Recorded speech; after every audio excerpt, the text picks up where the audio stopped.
Graça e paz, meus irmãos. Bom, para aqueles de vocês que estão acompanhando talvez só o culto de domingo e não puderam acompanhar a nossa conferência falando sobre finanças, eu compartilhei outras duas palavras, com certeza vão estar à disposição de vocês aí os vídeos no canal do YouTube da igreja, falando a respeito de honra para com o Senhor e tratando da lei das primícias. O que eu quero falar hoje não deixa de ser uma continuação para aqueles que já acompanharam, mas também é uma palavra com começo, meio e fim para quem talvez esteja ouvindo só hoje. Então vamos lá. E segunda carta de Paulo aos Coríntios, no capítulo 9, eu quero ler do versículo 5 até o 7. O apóstolo Paulo diz assim: portanto, julguei necessário recomendar aos irmãos que me precedessem na visita a vocês e preparassem de antemão a oferta que vocês prometeram, para que esteja pronta como expressão de generosidade e não de avareza. Quero tomar essa frase do apóstolo Paulo como tema da minha mensagem. Expressão de generosidade, ele diz, e não de avareza. Bom, o que significa expressão de generosidade? Vamos primeiro entender a ideia inteira. Verso 6. Isto afirmo, aquele que semeia pouco também colherá pouco, e o que semeia com fartura também colherá com fartura. Verso 7. Cada um contribua segundo tiver proposto no coração, não com tristeza ou por necessidade, porque Deus ama quem dá com alegria. Bom, como indiquei desde o início da conferência, nossa ideia não é limitar o que estamos falando somente a contribuição, ofertas ou doações. Honrar a Deus deve regular, a atitude de honra para com Deus deve regular todas as nossas ações relacionadas a dinheiro, seja a forma como ganhamos o dinheiro, como negociamos, né? Tudo isso tem uma premissa por trás. Deus precisa ocupar um lugar e uma posição de senhorio maior, obviamente, do que o lugar do dinheiro, que deveria ocupar no máximo a posição de servo na nossa vida. Porém, o que eu quero falar hoje a respeito de generosidade diz respeito a um entendimento. Quando ele fala que a oferta de vocês, ele manda um grupo ir à frente dele para chegar na cidade de Corinto, antes dele, com um propósito claro, preparar aqueles irmãos. Né? Agora, a pergunta é, o que significa preparar de antemão a oferta que ele menciona? O apóstolo Paulo está dando a entender que a oferta, a contribuição, ela precisa ser preparada. Agora, a pergunta a ser feita é, que preparação é essa? Será que Paulo estava mandando um grupo à frente para avisá-los de uma oferta que eles não sabiam e de repente não fossem pegos de surpresa? Não. Ele está falando da oferta que vocês prometeram. Então, não é algo que eles não estão sabendo. Será que Paulo se preocupa em mandar esses irmãos para tentar convencê-los a se engajarem naquele projeto? Era um projeto, né? Isso é mencionado tanto no livro de Atos como aqui, de ajuda aos santos da Judéia que estavam passando necessidade. Será que Paulo estava preocupado que os irmãos pudessem estar tão convencidos da importância que de fato fossem estar engajados? Não, eles já estavam engajados, porque Paulo disse que eles haviam prometido essa oferta. Então eles não só estavam informados, como estavam engajados. Eles já tinham prometido essa contribuição. Então a pergunta a ser feita é, o que exatamente significa preparar a oferta? Paulo está falando muito mais da forma como ela seria feita do que aquilo que seria feito em si. É por isso que ele diz, para que ela esteja pronta como expressão de generosidade e não de avareza. A primeira coisa que precisamos entender é que nossas ofertas, elas expressam, elas comunicam algo. O livro de Hebreus diz no capítulo 11, no versículo 4, que a oferta de Abel ainda fala. Então significa que falou na época e está falando até hoje. Logo, nossas ofertas falam, elas têm uma linguagem, elas comunicam algo específico. Agora, o grande valor do que está por trás da oferta é a mensagem. Nós temos dito isso desde o início. Deus não está atrás das nossas ofertas, ele quer a honra, que era a mensagem que deveria ser expressa. Então é muito importante que a gente entenda que, de fato, as nossas mensagens falam, expressam, comunicam algo. E Paulo está dizendo, eu estou mandando uma equipe para ajudar vocês a expressar, a falar a forma correta diante de Deus na hora que vocês estiverem ofertando e contribuindo. Então vamos tentar entender isso. Em primeiro lugar, quero meio que recapitular o que falei nas outras duas mensagens e dizer que o coração com que ofertamos faz toda a diferença. Então já falamos a respeito de honra, né? Já falamos que a aceitação de Abel e a rejeição de Caim foi pelo coração, foi colocar ou não Deus em primeiro lugar, né? Agora, estamos obviamente percebendo que nesse texto de 2 aos Coríntios, capítulo 9, o apóstolo Paulo diz no verso 7, cada um contribua segundo tiver proposto no coração. E diz, não com tristeza, nem por necessidade, porque Deus ama quem dá com alegria. Então, obviamente, ele está falando de um coração correto. A oferta é proposta no coração. É lógico que o nosso coração pode ser influenciado, né? O apóstolo Pedro diz a Ananias que Satanás encheu o coração dele para mentir ao Espírito Santo, que era quem primeiro tinha colocado no coração dele a oferta. Mas ainda que a gente reconheça a capacidade de ser influenciado por mundos e reinos diferentes, a decisão acontece no coração, né? E é esse coração correto que nós precisamos de fato entender e compreender. E quando a Bíblia diz que Deus ama aquele que dá com alegria, nós precisamos entender o que é generosidade. Durante muito tempo eu achava que generosidade era disposição de dar e que avareza era indisposição para dar. Não, aquele crente é avarento, ele nunca quer ofertar, nunca quer contribuir. Mas isso não é verdade. Porque se só o fato de dar já fosse generosidade, Paulo não precisaria ficar preocupado deles expressarem generosidade. Aliás, ele diz que alguém poderia dar e ainda expressar avareza. Então, avareza não é indisposição para dar. Assim como generosidade não é só disposição para dar. O fator que está por trás é a alegria, é o prazer, é a realização de dar.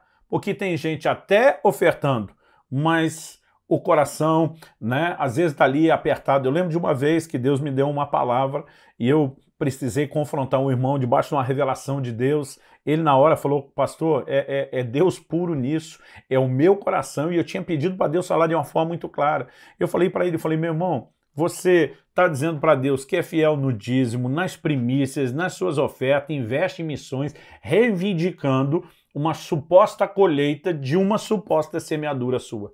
E eu falei para ele, Deus mandou te dar um versículo.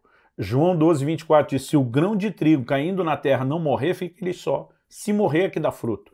Não é uma semente cair no solo que garante que ela vai brotar. É quando a semente, em contato com a água, né, daquele solo que é regado, então ela apodrece e morre. É quando ela morre que a vida que há nela vai ser liberada. Se a semente não morrer, não produz resultado. Quando descobriram no Egito a tumba do faraó Tutancâmon, né, encontraram trigo que eram grãos de trigos milenares que estavam depositados naquela urna, um lugar seco, sem umidade, né, eles nunca morreram. Alguns pesquisadores tomaram uma parte desses grãos, levaram para um outro lugar, plantaram na terra, regaram e o trigo milenar brotou. Né? Porque o que estava faltando era justamente isso. Falei, deixa eu te dizer uma coisa, você alega diante de Deus, está fazendo a semeadura, mas a sua semente não morre. Ele olhou para mim e falou, o que é isso? Falei, você nunca entrega de verdade. Falei, você só falta fazer um pranto agarrado no gasofilaço depois de entregar seus dízimos, suas ofertas, né? Quase como fosse um velório, né? Chorando alguém que você perdeu. Você não consegue fazer isso com alegria, você até obedece, mas não tem prazer nisso. Enquanto eu dava aquela palavra, ele dizia, puxa, é verdade, eu tenho admitido isso diante de Deus, mas embora entendesse minha atitude está errada, nunca entendi que ela pudesse estar sabotando a minha semeadura. Algo que nós precisamos compreender é essa atitude de coração correto. Assim como aquela viúva pobre, não deu muito dinheiro, mas deu todo o seu sustento, dizendo, Deus, o Senhor vem em primeiro lugar, antes de mim, antes das minhas próprias necessidades. Agora, quando nós entendemos essa questão do coração, nós vamos entender que Deus está buscando a atitude correta. Por quê? Porque o prazer de Deus é que a gente possa expressar quem Ele é. Vamos pensar agora em Deus como pai e nós como filhos. O que é que um pai espera de um filho? Ainda que eu seja um pai imperfeito e limitado, eu sempre esperei inspirar meus filhos a querer buscar a Deus, a viver de forma honesta e íntegra, doadora, como eu tenho procurado viver ao longo da minha vida. E duas das melhores frases que eu já ouvi dos meus dois filhos até hoje mostravam que, de alguma forma, esse objetivo tinha sido alcançado. Quando meu filho Israel tinha uns 14 anos de idade, ele falou uma frase, às vezes a gente diz, ganhei o dia. Ali para mim eu ganhei a vida inteira. Ele olhou para mim e falou, pai, quando eu crescer, eu quero ser que nem você. mesmo, filho? Ele falou, eu quero pregar como você prega, eu quero mover nos dons do Espírito como você move, mas ele falou, pai, acima de tudo, eu quero mostrar e demonstrar o caráter e a integridade de um homem de Deus que eu vejo na sua vida. E ele conhece a versão sem cortes dentro de casa. Então, aquele foi um momento onde eu dei glória a Deus, falei, Senhor, pela tua graça, pela tua misericórdia, eu consegui ver um filho que quer se parecer comigo. Né? Me lembro um dia, eu estava conversando com a minha filha Lissa e entramos no assunto que eu brincava, era proibido para ela na época, ela era pré-adolescente, entramos no assunto de casamento. Ela começou a querer falar de casamento, falou, pai, no dia do meu casamento, eu quero que o senhor entre comigo na igreja, vestido assim, assado. Eu falei, para com essa conversa de casamento, minha filha, você nem sabe o que é isso, né? Você é criança. E quando eu falei isso, ela falou, já até sei o tipo de marido com que eu quero me casar. Eu levei um susto. E eu estava para soltar os cachorros já para cima da menina, quando percebi no semblante da minha esposa, né, uma cara assim de advertência, né, que ela já me deu um sinal tempo. Ela falou, não fala depressa. E ela botou o dedo no ouvido e disse, ouve primeiro. Aí antes da bronca eu falei, e que tipo de marido seria esse? Ela abriu um sorriso e falou, alguém que me trate como você trata a mamãe. Né? Naquele momento ela está querendo dizer, o modelo do que eu quero é você, e eu querendo atropelar. Meio que para não ficar, né, totalmente vendido na história, ainda brinquei, falei, difícil vai ser achar um desse, menina. Né? Mas, puxa, aquela frase repetida por ela várias vezes, dizendo, pai, você é um modelo, né, de homem de Deus, puxa, encheu meu coração de alegria, mesmo sabendo que a graça de Deus, meu propósito como pai tem sido alcançado. Agora, se eu, imperfeito e limitado, quero isso, nós podemos dizer diferente de Deus? Claro que não. A Bíblia diz em Efésios 5 que nós precisamos ser imitadores de Deus como filhos amados. Isso é uma coisa que, de fato, Deus espera que nós, como filhos, imitemos, é o seu caráter, o que inclui a generosidade. A Bíblia diz, Deus amou o mundo de tal maneira que deu. Quando a Bíblia vai falar da intensidade do amor de Deus, mostra que é a disposição de Deus doar. Nós precisamos entender isso. Né? Tiago, capítulo 1, diz que se alguém tem falta de sabedoria, peça a Deus que a todos dá liberalmente. Outras versões traduzem generosamente, porque Deus é um Deus generoso. Deus é um Deus doador. Então, uma das razões pelas quais não era Paulo que esperava que eles expressassem generosidade. Paulo está externando o coração de Deus, os valores de Deus. Deus espera que eu e você expressamos generosidade. Por quê? Porque a generosidade, de fato, é um reflexo do caráter e da natureza de Deus. Então, ter o coração correto de expressar generosidade, que não é só aceitar a obrigação de dar, mas é ter prazer em dar, né, de fato nos leva a esse lugar de compreensão de um Deus que conseguiu encontrar em nós um reflexo de quem Ele é.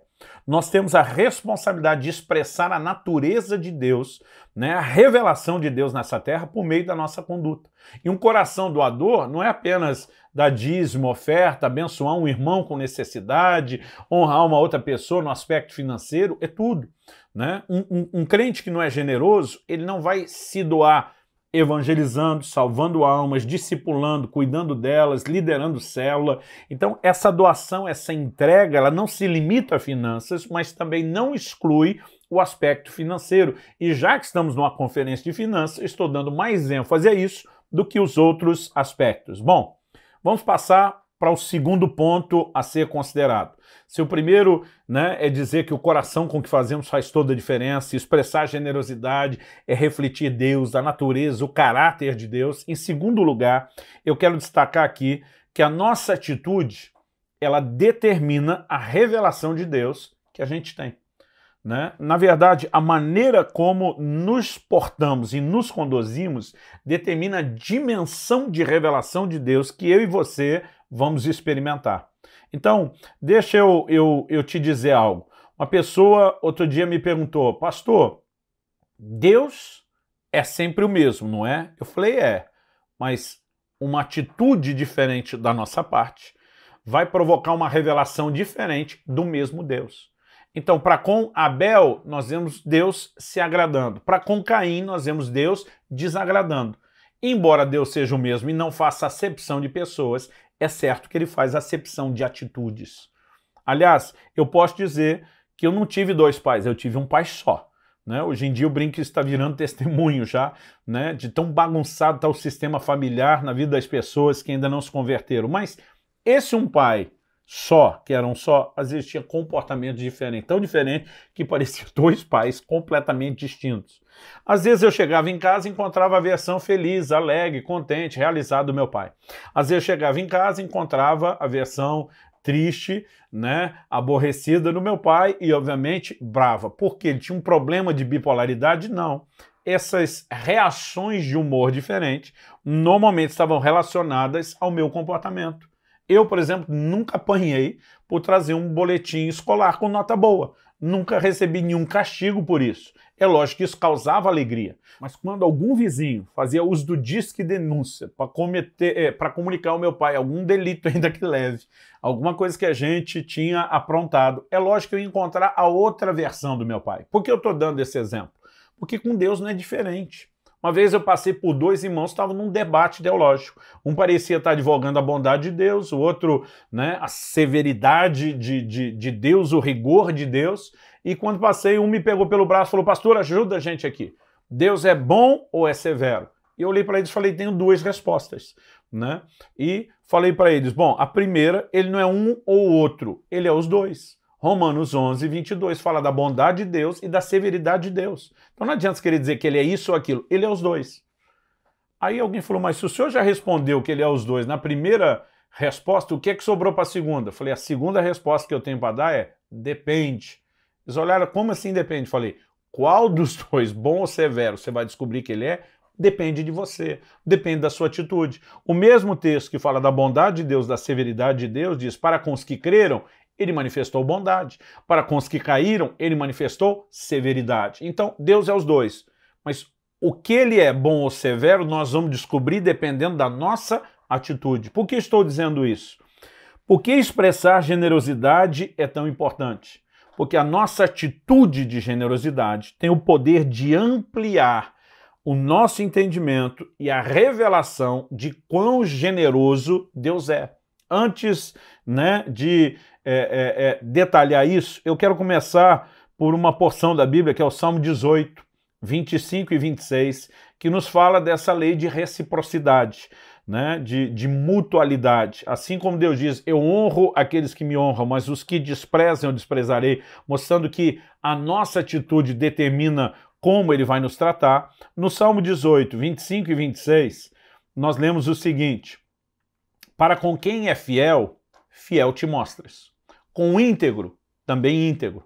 Com o puro, puro te mostras. E com o perverso, inflexível. Observe bem. Para com o fiel, Deus se mostra fiel. Para com o íntegro, Deus se mostra ou se revela íntegro. Ele não se revela íntegro por fiel e nem fiel por íntegro. A Bíblia diz: para com o puro, ele se mostra puro. Para com o puro, ele não se revela nem fiel e nem íntegro, embora ele seja os dois. Mas ele vai se revelar puro, porque a nossa atitude determina a revelação de Deus que a gente tem. Então, se eu ando em fidelidade, Deus revela mais da fidelidade dele para mim. Se eu ando em integridade, Deus revela a integridade dele para mim. Se você anda em pureza, Deus revela a pureza dele para você. Agora, quando a Bíblia fala do perverso, Deus não vai se mostrar perverso para o perverso. Por que não? Porque não há perversidade em Deus. É como se Deus olhasse para o perverso e dissesse: para você que me resiste, eu não tenho nada para mostrar. Então Deus se mostra inflexível. Então há algumas coisas que nós precisamos entender aqui. Se você seguir essa lógica, para com o generoso, Deus vai se revelar o quê? Generoso. Mas para com o avarento, Deus não vai se revelar avarento porque não há avareza em Deus, mas Deus vai resisti-lo e não vai permitir que ele tenha nenhum tipo de revelação da sua generosidade. É só olharmos para a Bíblia e percebemos que essa lógica, né, não é algo que sai apenas de um texto, mas do todo. Quem foi a pessoa que teve a revelação de Deus como Jeová Jireh, que significa o Senhor proverá, que Deus é provedor, é doador, é generoso, supre? Quem foi a pessoa que teve essa revelação? Abraão. Agora a pergunta é: quando Abraão teve essa revelação? Quando ele se dispõe a sacrificar e entregar o que ele tinha de melhor. O interessante é que a revelação de Abraão, quando ele chama Deus Jeová Jiré, não é apenas sobre questões financeiras. Ah, Deus tem provisão para suprir minha falta. E é lógico que, como provedor, Deus também tem isso. Mas uma provisão muito maior e de muito mais valor do que algo financeiro é a própria provisão da salvação. Agora, vamos compreender o que é que aconteceu. Quando você lê lá o livro de Gênesis, você percebe, essa revelação de Deus como Jeová Jireh está no versículo 14, que enquanto eles estão caminhando para o sacrifício, Isaac, o filho de Abraão que já era crescido, ele começa a dar uma olhada no ambiente e diz, papai, nós não estamos indo sacrificar? Estamos, meu filho. Imagina ele dizendo, papai, o senhor não está esquecendo de nada, não? Como assim, meu filho? Ué, o senhor está levando a lenha, o senhor está levando o cutelo para cortar o animal, o senhor está levando o fogo para acender o altar. Papai, cadê o animal do sacrifício? E a pergunta do menino era, de fato, um negócio interessante. Você consegue imaginar alguém parando no posto, olhando para o frentista, dizendo, enche o tanque, mas o cara está a pé. Acho que o cara vai olhar e dizer, que tanque? Tanque do quê? Né? Não tinha alguém que vai para o posto que encher o tanque, não tinha que chegar com a moto, com um carro, com alguma coisa. O menino está dizendo, pai, o senhor vai fazer um sacrifício, não tem? Cadê o animal do sacrifício? E a Bíblia diz que Abraão responde, Deus proverá para si o cordeiro, meu filho. Durante muito tempo, eu achei que o velhinho, né, só estava despistando o menino, porque na minha cabeça imaginava que se ele falasse, sacrifício é você, Isaac ia correr e ia dizer, me pega na corrida. Eu, pelo menos, faria isso. Né? Talvez sem entender, sem ter a revelação de Deus, o que está acontecendo. Mas quando Abraão diz, Deus proverá o cordeiro, a declaração de Abraão é muito maior do que a gente imagina. O próprio Jesus fala disso lá no Evangelho de João, no capítulo 8, quando ele diz, Abraão viu o meu dia e se alegrou. Né? O que os judeus olham e dizem, você não tem 50 anos, vai dizer que você e Abraão se conhece? Não foi isso que Jesus falou. Jesus disse, Abraão viu o meu dia. Ele entendeu que um dia Deus doaria o seu próprio filho. Como Abraão entendeu isso? Nesse momento do Velho Testamento não existe essa revelação tão profunda.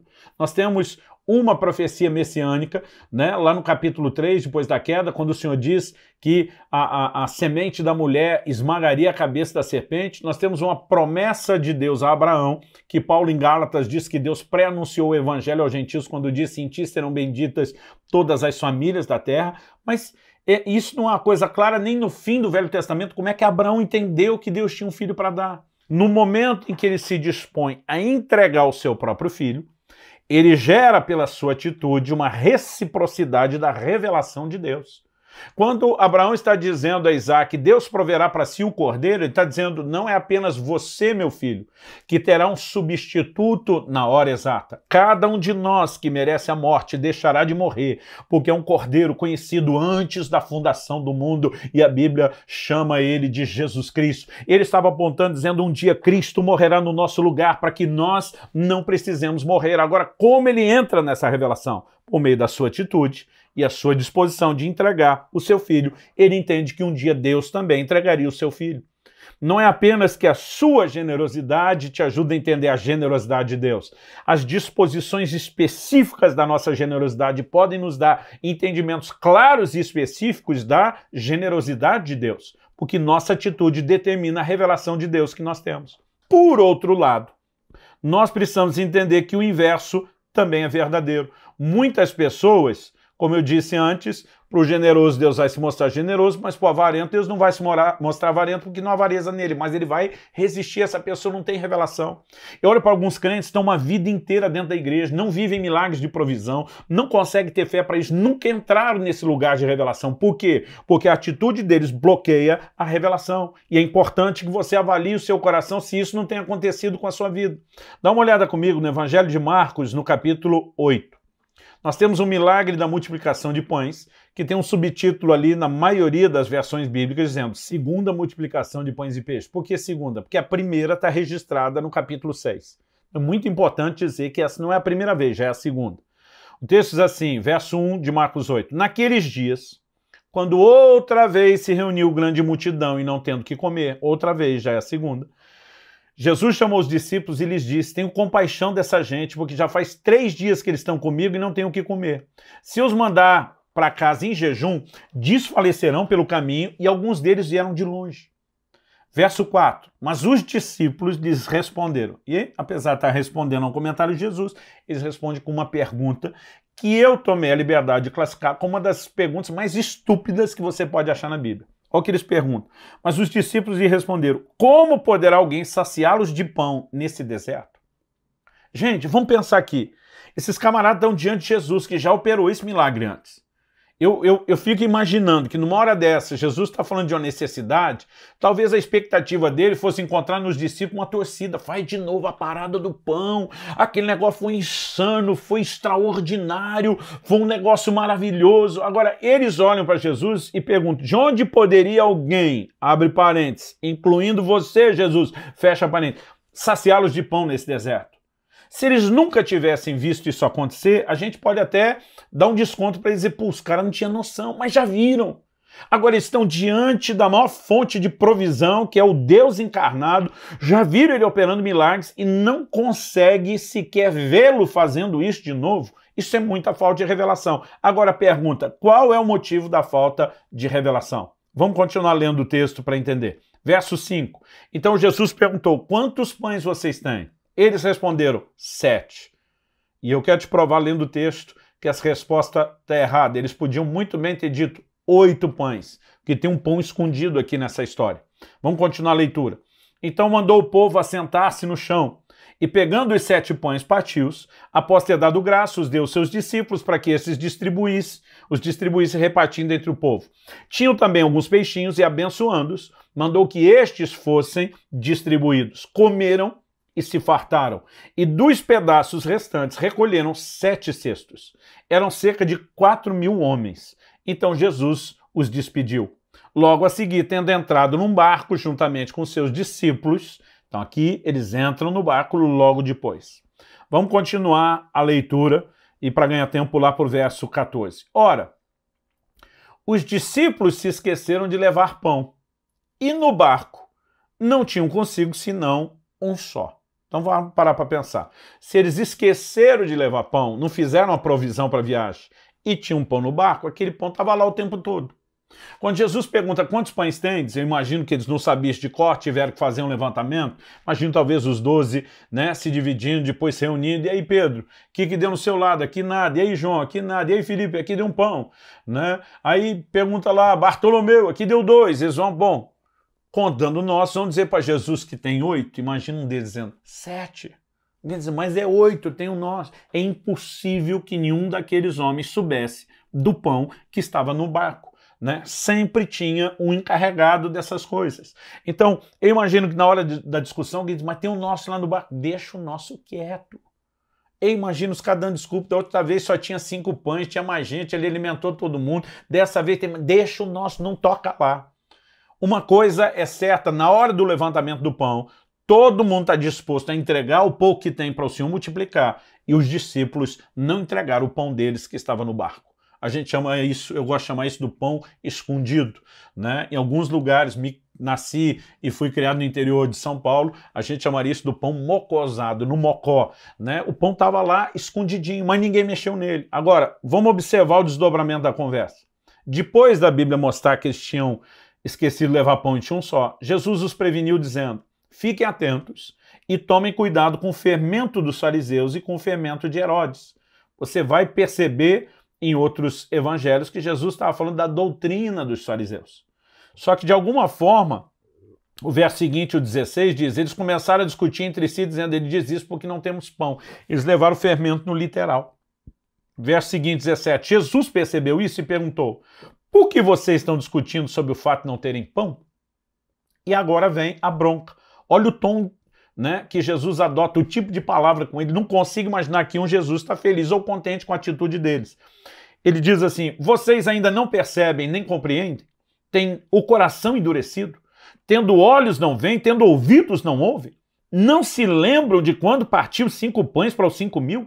Quantos cestos cheios de pedaços vocês recolheram? Eles responderam, 12. E quando partiu 7 pães para os 4.000? Quantos cestos cheios de pedaços vocês recolheram? Responderam, 7. Ao que lhe disse Jesus, vocês ainda não compreendem? Bom, além do tom de Jesus, dizendo vocês não percebem, não compreendem, o coração está endurecido, tem olhos, não veem, ouvidos, não ouvem. Agora ele faz uma pergunta, vocês não se lembram da primeira multiplicação? Ele diz sim. Ele pergunta, na primeira multiplicação, quantos cestos cheios de pão, só da sobra vocês recolheram? Eles dizem 12.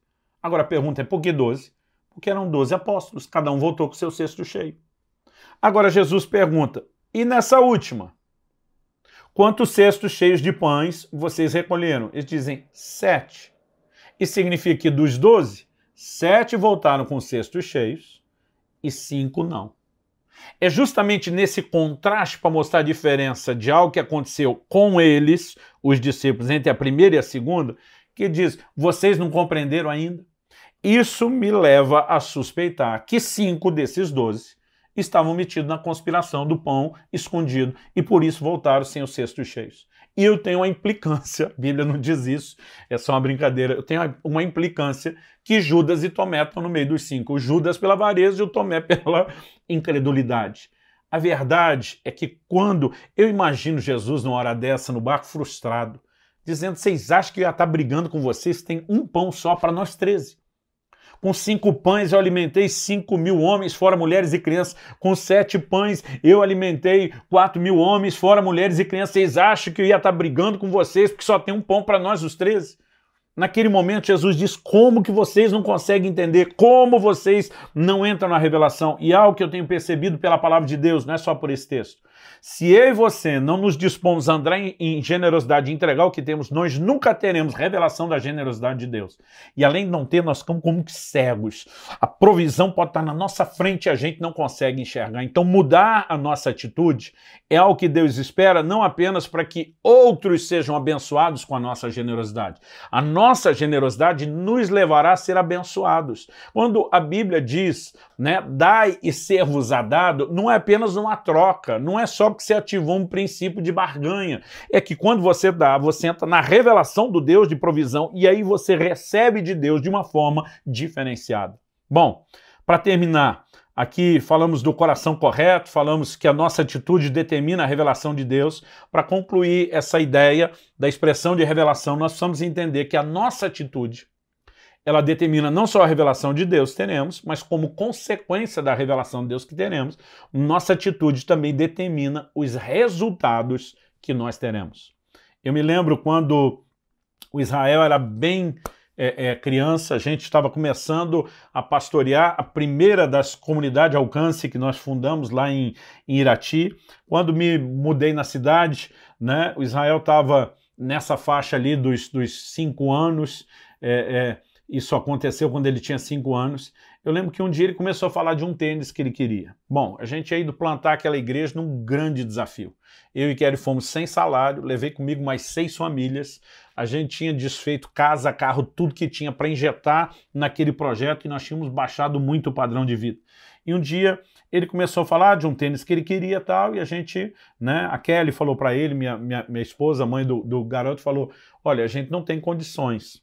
Mas ele falou, não mãe, eu estou pedindo a Deus.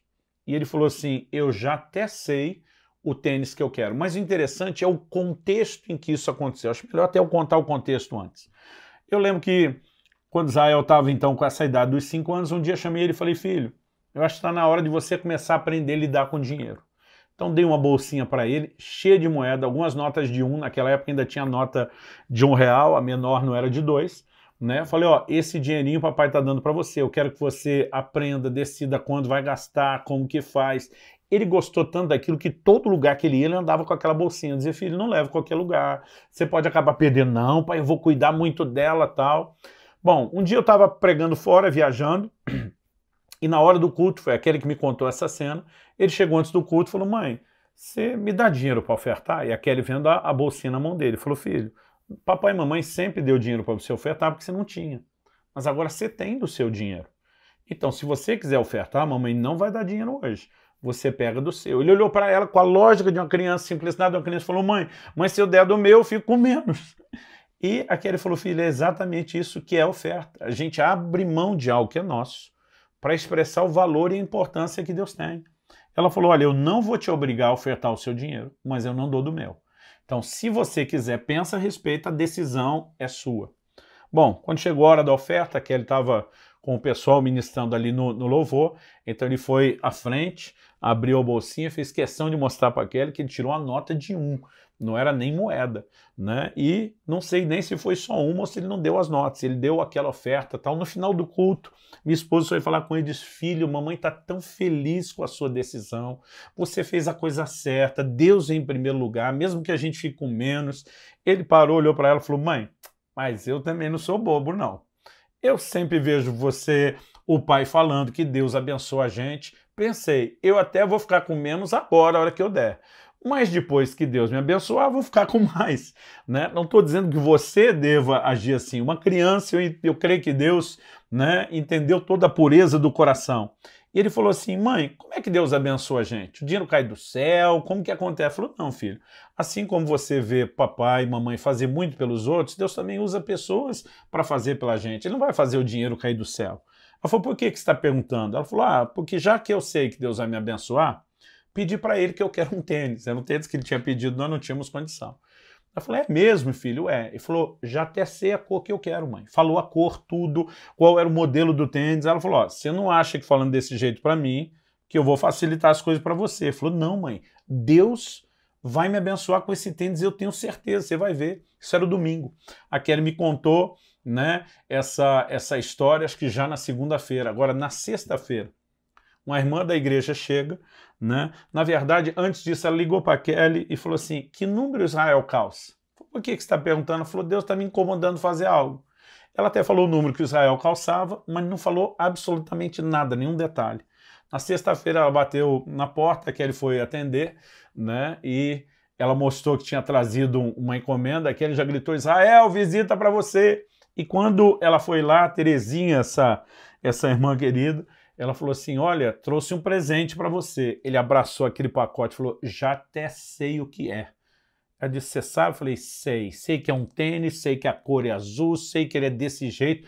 E ela ficou impressionada: como você sabe? Ela falou: porque domingo eu dei minha primeira oferta e eu sabia que Deus ia me abençoar. E eu pedi isso. Ele falou: Terezinha, ele falou para ela, você pode até achar que você que está me dando um presente, mas você nem sabe, Deus só está te usando para me abençoar. Sabe, eu falei desde o primeiro dia da conferência que o nosso propósito é honrar Deus, é ter um coração que o agrade. O resultado é efeito colateral. No entanto, apesar de dizer que é efeito colateral, que é mera consequência e não a essência, nós não podemos jogar fora a promessa que Deus fez. Não vamos fazer em troca do resultado, mas precisamos acreditar que o resultado está à nossa disposição. Nós precisamos também entender que assim como a nossa generosidade nos leva a conhecer a generosidade de Deus, dá e ser-vos-á dado, né? Nós precisamos entender que não é só o ato de dar, é a liberalidade por trás do dar. Porque vimos no início que alguém pode dar com avareza. Não há generosidade só no ato do dar, mas quando o coração é correto, né, isso faz toda a diferença. É por isso que eu gosto de dizer que prosperidade começa do lado de dentro. Em Provérbios, no capítulo 11 e no versículo 24, a palavra de Deus diz o seguinte: uns dão com generosidade e têm cada vez mais. Outros retêm mais do que é justo e acabam na pobreza.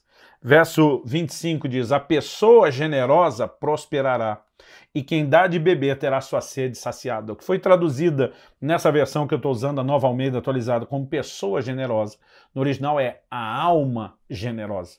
Prosperidade começa na alma, lá dentro, e ela é externada. Agora, olha o que a Bíblia está dizendo: uns dão com generosidade, tem mais. Outros retêm mais do que é justo e acabam sofrendo perda ou na pobreza. O que significa o mais do que é justo? Há uma medida que eu e você podemos reter para nós. E há algo além dessa medida que nós já não temos o direito de segurar. Eu acredito que Paulo explica bem isso no texto que nós estamos usando desde o início, que é 2 aos Coríntios, capítulo 9. Eu li do versículo 5 ao 7. Mas se a gente continuar, do versículo 8, por exemplo, Paulo diz: Deus pode tornar abundante em vocês toda a graça, a fim de que, tendo sempre, em tudo, ampla suficiência, vocês sejam abundantes em toda boa obra, como está escrito: distribuiu, deu aos pobres, sua justiça permanece para sempre. Olha a suficiência, não é só a suficiência que Deus quer trazer, ampla suficiência. A Bíblia diz: a fim de que vocês tenham sempre, sempre é o tempo todo, em tudo, todas as áreas, o quê? Ampla suficiência. Agora a pergunta é, por que Deus quer dar ampla suficiência? Por que Deus gostaria de abençoar a gente com a provisão maior do que aquela que a gente necessita? O verso 9 mostra a capacidade de olhar para os pobres, para aqueles que têm falta e repartir com eles. Agora olha o 10. O verso 10 diz, e Deus, que dá semente ao que semeia e pão para alimento. Então a Bíblia separa, uma parte do que Deus nos dá é semente, e semente é para ser plantada. Uma parte do que Deus nos dá é pão. Pão é para ser comido. Do mesmo trigo que se fazia o pão para comer, se separava uma parte, né, para que aquilo pudesse ser plantado e colhido depois. Então, algo que eu tenho entendido é que nem tudo que eu recebo é pão. Além do dízimo, que é a parte de Deus, das ofertas que eu vou dar nos cultos, há um outro nível de contribuição que está desde o Velho Testamento e presente também no Novo, chamado esmolas. Quando o anjo de Deus aparece para Cornélio, diz, tuas esmolas, não só tuas orações e esmolas subiram para a memória diante de Deus. Nós precisamos entender que esmola não é só jogar uma moedinha de troco no chapéu do mendigo na rua. Toda forma de necessidade que vemos e nos dispomos a suprir, a ajudar, entra nessa categoria e é um dos níveis de contribuição. Já mencionei anteriormente que Deus diz, o que se compadece do pobre empresta ao Senhor e este lhe retribuirá o benefício. Agora, o que nós precisamos entender é esse coração doador. Tiago, capítulo 4, nos diz no versículo 2, que alguns não recebem que não pedem. O verso 3 do capítulo 4 de Tiago diz, pedis e não recebeis o que pedis mal. Ele mostra que alguns não recebem o que não pedem, mas outros pedem e não recebem o que não pede direito. O que é a definição de pedir mal? Ele diz, para esbanjardes em vossos próprios deleites. Todo pedido que uma pessoa faz a Deus pensando só nela, que aquilo venha só para ela, só para os seus deleites, sem ter interesse de repartir com os outros, já é uma oração que entra naquela lista das candidatas a serem ignoradas por Deus. Nós precisamos entender que quando nós enxergamos os outros e nos dispomos a fazer para os outros, chamamos a atenção de Deus. É isso que eu estou falando de Cornélio. O anjo diz, as tuas esmolas, não só as suas orações, o que você faz pelos outros, subiu para a memória diante de Deus, está chamando a atenção de Deus para você. Ao longo da Escritura, nós vamos perceber isso. A Bíblia diz que enquanto Jó orava pelos seus amigos, que não estavam ajudando ele em nada, e foram julgados pelo Senhor, ele ora para Deus mudar aquilo, enquanto orava por eles, Deus mudou o cativeiro dele. A sorte de Jó foi mudada quando ele estava interessado na sorte dos outros. Quando nós conseguimos enxergar os outros, isso chama a atenção de Deus para nós. Na cabeça de muito crente, prosperidade parece ser uma ideia de algo, né, como se fosse fazer dele uma espécie de represa. Tudo que vai chegando para só nele. Nós precisamos entender, esse não é o conceito bíblico de prosperidade. O conceito bíblico de prosperidade não nos faz parecidos com a represa, nos faz parecido com o leito de um rio. A água entra, a água sai, nunca para de entrar e nunca para de sair. Nós precisamos entender essa perspectiva. Efésios 4, 28, Paulo diz assim, aquele que antes roubava, antes da conversão, agora não roube mais. Mas não é só não lesar os outros. Ele diz antes trabalhe, fazendo com as mãos o que é justo, para que tenha o suficiente para si e para repartir com o necessitado. Nenhum de nós deveria estar buscando recursos só para si. Uma vez uma pessoa, né, foi participar de um dos cultos logo nos primeiros anos do meu ministério pastoral, me viu falando sobre crer, receber de Deus, e no final do culto ele falou, olha, eu sou fulano de tal, vim da cidade tal, porque eu ouvia falar de vocês, queria assistir um culto, ouvir uma mensagem, eu inocente tô achando que tô na frente de um fã, né? E daqui a pouco esse cara começa a esculhambar e diz, mas vocês são um bando de egoísta, interesseiro, avarento. Eu olhei como é que é, falou, você só quer saber de receber as coisas de Deus, disso, aquilo. Eu de repente interrompi ele e falei, olha, imagino que você tem uma filosofia de vida cristã melhor do que a nossa, você pode me explicar qual é a sua? Ele falou, sim. Eu sempre digo para Deus que se Ele me der só o suficiente para sobreviver, tá bom, que eu não quero nada mais do que isso, achando que estava sendo humilde, espiritual. Eu falei, olha, tua boca te condena. Baseado no que você me disse, tem um egoísta que é você. Não, é vocês que pedem. Eu falei, exatamente, a gente pede, você não pede, por isso é o egoísta. Eu falei, você está dizendo para Deus que se Ele te der só o suficiente para sobreviver, tá bom. Significa que você não está pensando em mais ninguém. Eu falei, a razão pela qual eu quero que meu povo creia e receba abundância é para que eles transbordem na vida dos outros. Não é para que eles olhem só para o próprio umbigo como você está fazendo. Nós precisamos, de fato, compreender isso. né? Enxergar algo mais. Bom, eu parei no versículo 10 de 2 aos Coríntios 9, né? Que fala que Deus dá semente ao que semeia pão para alimento, mas não terminei. Ele diz, o Deus que dá semente ao que semeia pão para alimento também suprirá e aumentará as sementes e multiplicará os frutos da justiça de vocês. Eu descobri que o que Deus quer multiplicar não é pão. Pão, eu e você, tendo o necessário para viver, está ótimo. O que ele quer multiplicar é semente. É para que a gente faça mais. Olha o verso 11. Assim vocês serão enriquecidos em tudo para toda generosidade. Qual o motivo de Deus querer enriquecer um crente? Né? Com riqueza, não estou falando de ser milionário, multimilionário, de ter abundância. Deus diz que ele quer enriquecer para generosidade, para que a gente transborde, a qual, por meio de nós, resulta em orações de gratidão a Deus. Ele diz, porque o serviço dessa assistência, a oferta que eles iam praticar, suprindo na necessidade de outros, não só supre a necessidade dos santos, mas também transborda em muitas orações de gratidão a Deus. Ele está dizendo que quando você faz pelo necessitado, você não abençoa só a pessoa, você está declarando algo diante de Deus. Né? E o verso 13, ele termina dizendo, na prova desse serviço, eles glorificam a Deus pela obediência da confissão que vocês fazem do Evangelho de Cristo e pela generosidade com que vocês contribuem para eles e para todos, enquanto eles oram por vocês com grande afeto, por causa da extraordinária graça de Deus que foi dada a vocês. Aqui ele não está falando só da salvação, mas de uma graça que os levava a transbordar tudo que tinha, Cristo, salvação, Evangelho, mas também recursos materiais. É a nossa atitude que determina não só a revelação de Deus, mas o resultado. Agora, o resultado não é a fórmula mágica, dei e recebo. O coração correto em dar me leva a receber. Deus falou duas coisas para Abraão. Em primeiro lugar, Deus disse para Abraão, eu te abençoarei. E segundo, ele falou, e farei de ti uma bênção. Eu quero te dizer que melhor do que ser abençoado por Deus é ser transformado em abençoador.